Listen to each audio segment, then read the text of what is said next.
If you're out there trying to buy a home in this crazy market, you've most likely heard the term appraisal waiver. Oddly enough, I've even heard of sellers asking for appraisal waivers as part of a buyer's offer.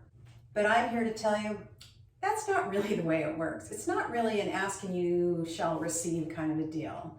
So how does an appraisal waiver work? Well, probably not the way you and a whole lot of other people think that it does. In this Stacy's Tips and 2, I'm going to tell you all about it.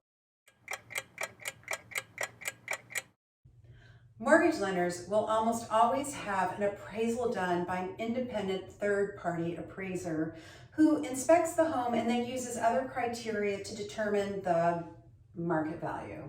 With an appraisal waiver, the third-party appraisal, that whole step is skipped and the lender actually does the assessment and determines a property's market value.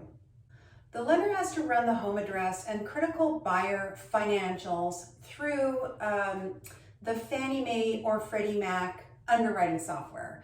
And then you either get a thumbs up or a thumbs down. So in other words, it's a yes or no proposition and it's definitely not a slam dunk. It is worth knowing about though, because it can be a really good thing for both buyers and sellers. The buyer, of course, can save a good chunk of change, maybe $600 to $900 or more, by not having to pay for that appraisal. And it can shorten the time to close, sometimes by up to as much as 2 weeks, which for most sellers really sweetens the offer. And it's also really nice for the seller because it eliminates the risk of a low appraisal, which honestly can stop a transaction in its tracks if it means that the buyer can no longer get the financing or get any financing to cover the gap between the appraisal and the offer amount. So how do you qualify for an appraisal waiver? Well, on the buyer side, there are two things. You have to put at least 20% down, and you have to have a credit score of 720 or higher. So there's that. The type of property also matters. So appraisal waivers only apply to single-family homes or condos. It can be for refinancing or purchasing, and it can even be for a second home.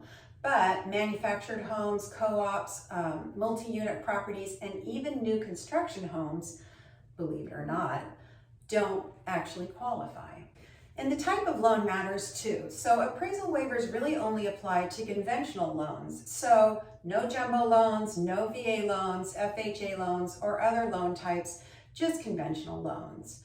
Similar to a standard appraisal, the valuation is also based on nearby comps. So that's another really important part of the valuation. So they will check sold prices on similar homes within a maybe 6-month period in that neighborhood. So that's my 2-minute tip about appraisal waivers. I hope you found this information helpful.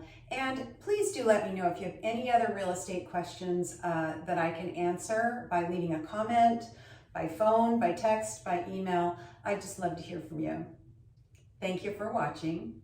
I'm Stacy Butchart, and I'll see you next time.